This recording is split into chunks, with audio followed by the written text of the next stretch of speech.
Hi, you might be thinking, what's he doing in the bathroom? Well, this is one of my favorite rooms in the house. Over the last 40 years, I've spent a lot of time in here, sitting and meditating. You know, when I was a kid, going to the bathroom was a lot different. Now, down home with the folks, it was pretty much the same. But when I went to Grandma and Grandpa's house, Grandpa Rogers, who lived in Camp Hill, was pretty well to do, and his bathroom was a little more modern. The toilet was in a separate room by itself. Now, my grandma called that room the water closet, and it was rather narrow. It was only about, maybe 3 feet wide, 3.5 feet wide, but it was kind of deep, maybe 8 feet deep. And the plumbing at her house was pretty reliable. Once in a rare while, the toilet would clog, but usually it was pretty reliable. There was no city septic system. Everything was on a septic tank and drain field. In fact, I'm not sure they even had a drain field. Maybe there was one in the chicken yard. The bathroom, what they called the bathroom, contained an old clawfoot tub that was real comfortable to sit in, and a sink and a medicine cabinet. And Grandpa used to go in there to shave.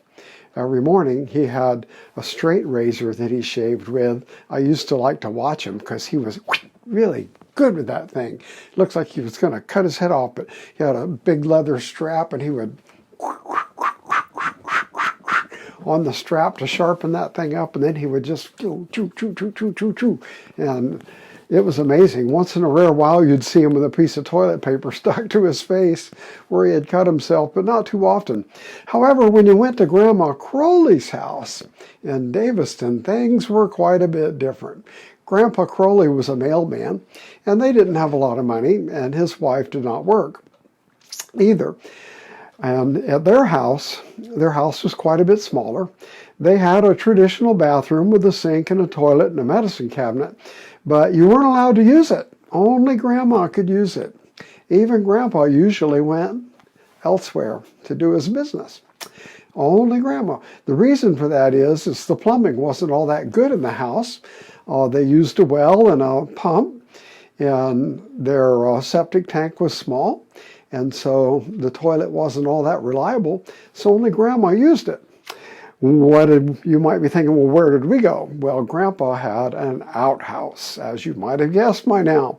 And it was a rickety old thing, and it was outside the kitchen and to the west a little bit.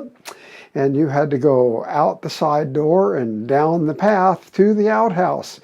And when you got to the outhouse, you would open up the outhouse, and I got in the habit. First thing you do, you raise the lid. You always close the lid on the outhouse to keep critters out. You'd raise the lid, and the first thing I would always do is I would look down in there. Why? Because in Alabama, they have these big garden spiders about that big around. And garden spiders love the outhouse. They would build nests all around the upper parts, but they would build nests right across the toilet area about this far down from the seat.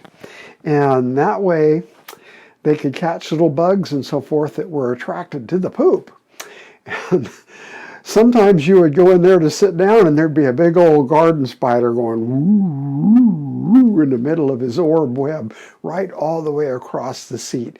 And you'd have to take a stick and clean the spider out before you could sit down. And then while you're sitting down, you would sit there wondering, ooh, I wonder if he's going to come up and bite me on the butt. I don't know. And then toilet paper was expensive back then and not all that common. And so in the outhouse, we had two choices usually of things to clean yourself up with. You could either use a dried up corn cob. Now, I'm not making this up. You could use a dried up corn cob. There was always a box of those in the corner. Or you could use a Sears catalog or other magazines that were there, and you didn't like the colored pages. Nowadays in a magazine, every page is colored, but back then pages were just black and white, and the black and white pages were softer than the colored pages. And so you tried to get a black and white page. And personally, I preferred the Sears catalog to the corn cobs. However, I did use the corn cobs from time to time. Now, there's a story about the outhouse at Grandpa's house, and I'm not sure if it's true or not, but my daddy swore it was true. And that was one Halloween night. A bunch of jokesters from around town came sneaking into the yard, and they picked up the outhouse. They weren't anchored down. They picked up the outhouse and they moved it about 6 feet backward along the trail. And so in order to get to the outhouse, you'd wake up at night and you'd walk across there, and there'd be this big hole before you got to the outhouse. And they did that at my grandpa's house. And this, as the story goes, Grandpa got up in the middle of the night to go to the bathroom, and he didn't have a flashlight, but he knew where the outhouse was. Maybe he had a candle or something, I'm not too sure.